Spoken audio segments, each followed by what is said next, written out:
So I will call the first presenter, Christopher Christiansen. Okay. Christopher will present multi-agent-based simulation for investigating electric vehicle adoption and its impacts in electricity distribution grids and CO2 emissions. Thank you, Christopher.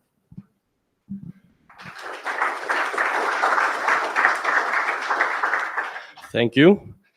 And since this up here already has been presented, I will just get right into it. So the agenda, I will start off setting the stage for this research with the introduction, go through the methodologies used, and present the simulation architecture design, the case study, the results, discussion, and conclusion at the end. So first of all, we see climate changes, and the climate changes results in these climate goals all around the world. And the European Union and in Denmark, we have these ambitious goals that in 2030, we want to have a reduction of 55% in the European Union, and in Denmark of 70% compared to 1990 levels. And in 2050, we want to be climate neutral. But these climate goals, they also drives this regulations that incentivizes the green technologies, so the renewables. And this results in these fluctuating energy productions as we've seen the whole day. And but one thing more they also affect is the fluctuating emissions from consuming electricity. Since they have no emissions, it means that they have a great impact on that.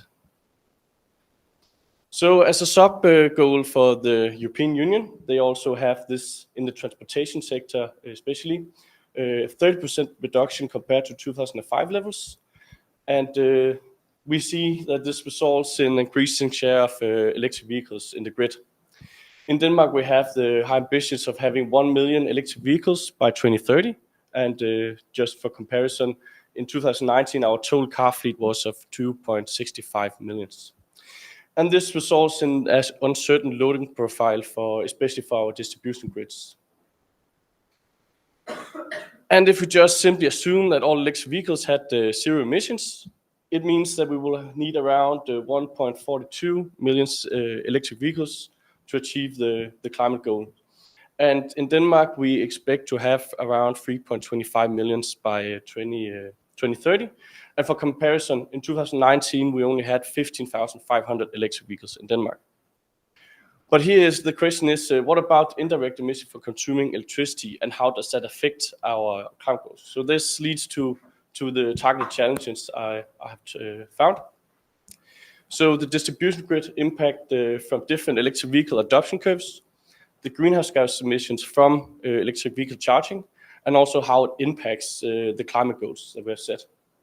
So the methodology used for this is multi-agent systems. I used to investigate the ecosystem dynamics. The ecosystem I investigate is the electric vehicle home charging, but this is in another paper, so I will not put more effort into explaining that.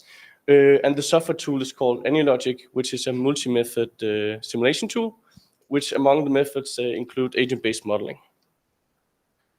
So to the simulation architecture design, just a very simple figure trying to explain how I translated the ecosystem into an agent-based model. So the actors and objects in the ecosystem is translated into agents, and the roles are into Java interfaces, and the interactions between the roles are then into interface methods, and they are applied into EnergyInformatics. And this is how it looks like in EnergyInformatics. So I have the electric vehicle as an agent visualized with these small green cars. The charging boxes that are controlled in the charging of the electric vehicles. This residential consumers and vehicle owners. So it means it's both the baseload consumption that is included in these houses that represents the residential consumer, but also they have this stochastic behavior of their driving pattern. Then we have some market actors, which is not visualized here, but they are still represented as agents in the simulation. And the distribution grid, since my focus is not on the topology of the grid, it's more on the transformer loading. So the distribution grid in this case is simply represented by the transformer here. And here we have a 3D visualization that helps me see, while the simulation running, on how the loading is on transformer and what consumer is contributing the most to this load. And due to time, I cannot go too much into detail to this, but this is just to show you that the agents, at least the electric vehicle and charge block, use these state charge approaches to simulate their behavior and logic. And then for the electric vehicle adoption, I use a well-known theory developed by Everett Rogers called diffusion of innovations. And just to emphasize that it's a well-known and well-used approach, I just found simply 2 sources that also uses this theory to estimate in different scenarios how the adoption of electric vehicles could look like. So I apply this method to historical data of electric vehicle adoption in Denmark and find the logistic growth rate for that, here in this case 52.6%, and this will later on be implemented to the case study. So this logistic growth rate will result in 1.3 million electric vehicles by 2030. And for the greenhouse gas emissions, I use the data from the Danish TSO EnergyNet that considers the electricity mix for the time. This is an hourly resolution in this case, and it also considers the import and export mixes. But I want to simulate also in the future, so I need to take into account, okay, we will have more and more renewables, so the emissions would also reduce. So the Danish Energy Agency has a CO2 emission factor extrapolation, which I then apply and begin to see that over the years that the emissions will be lower. Using this method, I of course cannot catch the additional variation that will come from more renewables, but still it gives a good estimate on what we can expect.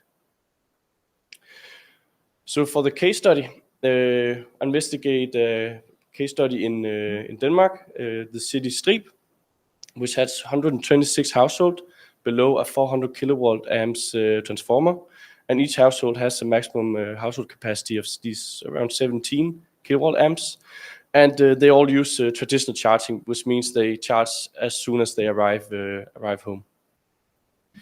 And this is how the data looks like for the case study. So it's the aggregate load for all the households, and the below picture is a zoomed version of the one in top. And this is how it looks like for the adoption curve when I apply the estimated adoption curve based on the historical data, whereas the green curve is the EV growth per year, and the black one is the total adoption curve over the time. And for the different scenarios in Denmark, we have as I also mentioned, the great ambitions of having 1 million electric vehicles by 2030. But at some point, the government had to take the choice where they represented 3 roadmaps: one for 500,000 electric vehicles by 2030, one with 775,000, and one with 1 million. And at that point in time, the roadmaps or the cost for each roadmap were considered, and they selected going for the 775,000. So that's why this is also included. But they still have the ambition of 1 million or more, and they will also reevaluate the incentives they're going through in 2025. So this is how the adoption curves looks like for each individual scenario. So now for the results. So I simply show, and when I say the baseline, this is based on the historical data. So we can see the electric vehicle model distribution. We have the different types of electric vehicles that is considered here. In this case, it was the most popular types in 2019, and also based on the share of purchase that were per model. And here we see a graph on all the details for the first grid overload we experience. In this case, in 2031, we see an overload, and we can see at what time, how many electric vehicles charging, what is the total load, the aggregated base load, the aggregated charging load, and also see, do they consider the electricity cost, which is maybe more relevant when we, in the future, will look on different charging strategies. And this is how a year after the first overload would look like. So you can see we have some small spikes that actually exceed the capacity throughout the year. And then I go in and look, okay, what is the CO2 emissions from charging the electric vehicles? So here in 2031, we have 69 electric vehicles and agents with electric vehicles, and we can see them represented here. The colors represent the different electric vehicle types, and then I see what is the average in this case of emissions. So as mentioned, we have the first overload here at 2031. We have 85 electric vehicles, 41 days with overload the year after, and average emission of 116 kilos of CO2 equivalent emissions. So if we look at for the 1 million, we can see that we see an overload that is delayed 2033. We see, okay, it actually happens with less electric vehicles, and this is due to the stochasticity in the model. So it has different driving pattern and base load that might go in and affect this. But this is also why we see a lower number of overloads the year after, because we have fewer electric vehicles. But still, we see it is a problem at this time. And then if we look at the last adoption curve, we can see that it's around half a year later. And again, this is due to stochasticity that we see it with only 71. And for the discussion, so some of you might wonder, okay, you mentioned that there will be around 1.3 million electric vehicles in 2030 based on the historical data. But you say that Denmark have the ambitions of having 1 million. So why do I even care about the historical data estimation? But I also asked myself this question, and then I went in and looked at the specific case study. And I could see that there's a clear correlation between the electric vehicle adoption and the income of the households. So here we see different areas for the electric vehicle population and also the income, and we can see there's a correlation. And the case study we have is in an area that is considered higher income. So we expect it to have a fast adoption. If it's 1.3, I don't know, but still we need to consider a fast adoption. So that's why we still consider this estimate. And then the other question, can we reach the climate goal of a 30% reduction in transportation sector by 2030? So taking these points into consideration, and that in 2030, if we only should have 70% of the emission that we have today, or in 2005, we can only have like 4.97 million tons. And the number needed for that is around this 1.486 millions before we can achieve that. It doesn't necessarily mean that, okay, we need to speed up the adoption. It just means that if we want to reach the goal, we maybe might need to reduce the emissions other places in the transportation sector, for example, in the heavy transportation. So that needs to be taken into consideration. And now to the conclusion. So approximately 1.486 million electric vehicles is needed to satisfy the 30% reduction goal in the transportation sector. An overload with traditional charging is expected to occur around 2031 in our case study. The faster electric vehicle adoption that is pushed from the government is creating a huge chance for distribution system operators, because they need time to either find another solution to deal with this challenge, or time for extending and reinforcing the grid. And the simulation that's been developed enlightens the unclear loading profile and also the indirect emissions from charging the electric vehicles. And for future research, I want to include the financial aspects on the different price structures and also on the different charging strategies. So thank you for your attention. Thank you, Christopher. We have now time for questions.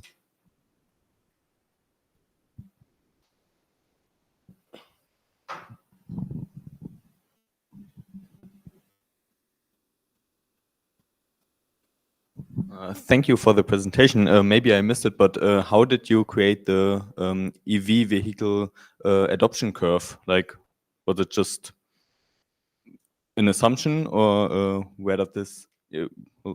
So the electric vehicle adoption curve is based on the theory of Everett Rogers, and this is basically a logistic curve or logistic function.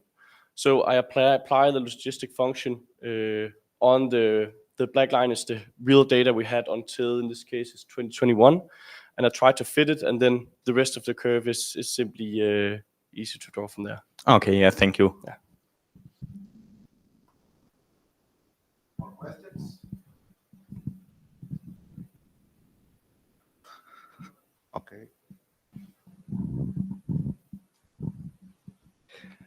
How do you think the effect on emissions would change, and also the pressure on the distribution grid, if you considered smart charging instead of traditional charging? I assume, if I understand correctly, right now it's dumb charging, right? So it's charged when it's plugged in. Would that change? Would your results change a lot if it was actually smart charging? So that is part of the future plan, because the simulation already implements smart charging, but for this specific case, I only looked at traditional charging to keep the storyline. So looking at the focus on the emissions and the impact on climate goals, I have not investigated yet with the smart charging.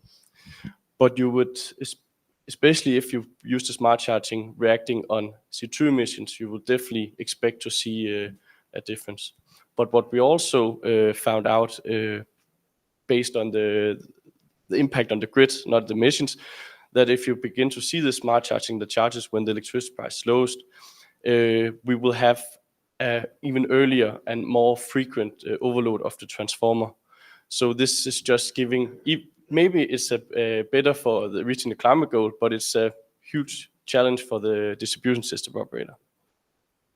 Thanks.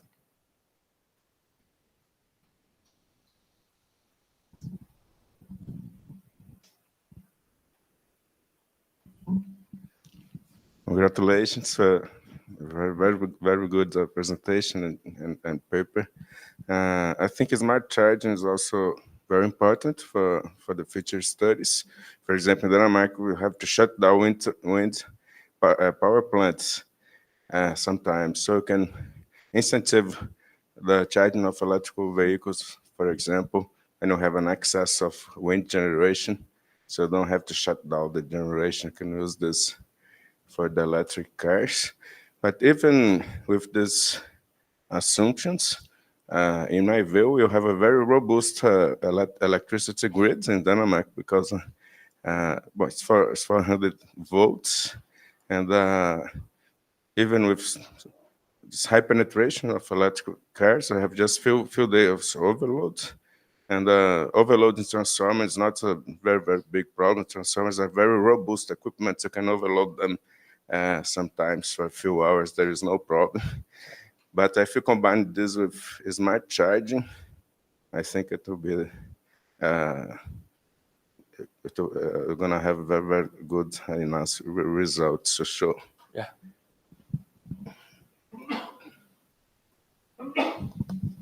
Some other question? I think first is the comments. I think, Christopher, you should just say a bit more out of this case, because people start to ask about smart charging at first. And second of all, I think maybe it's a good idea to explain to people about this black line, why there's a small peak and why it's kind of not fully, how to say, fit this logistic curve. So based on the first comment about putting more information into this about smart charging that you're asking about, so it's just for this single paper where I investigate this specific case. I didn't look into it, but of course I have, and the simulation is also ready for it to go in and look into it. And as mentioned, we see that we have early overload. If I recall, it's around this 2029, and it's also each of them are really huge overloads and more frequent. And then we begin, as you say, see the problem. Because as Lucy stated, that small, short overloads is not like it cuts off, it's just the transformer reaching its design capacity, but the real capacity is more based on the heat of the transformer. So if we begin to implement this smart charging, especially the one that focus on charging when the electricity price is lowest, we will see that, imagine that everyone, before we had like more randomness about when they start charging, suddenly everyone starts at the exact same point, and electric vehicles has a large load, so then of course we see a big problem. And for the other comment, if you look at this, and this is small spike, especially this one, is because in Denmark we are phasing in the electric vehicles. So to incentivize people, in the beginning we had no levies or taxes on electric vehicles, and in Denmark we have on typical cars above certain limit, but not to go into the detail, where we have 150% in tax on cars. So this means that there's a huge incentive for consumers to adopt electric vehicle. And this spike here is right at the year where we begin to see the first addition to the taxes. So the taxes are slowly increased. And that's why you see a jump here, because then everyone just needed to adopt electric vehicle before the tax is raised. And of course, these parts is not taken into consideration in the adoption curve. It's more like the general diffusion of innovation theory that is being used.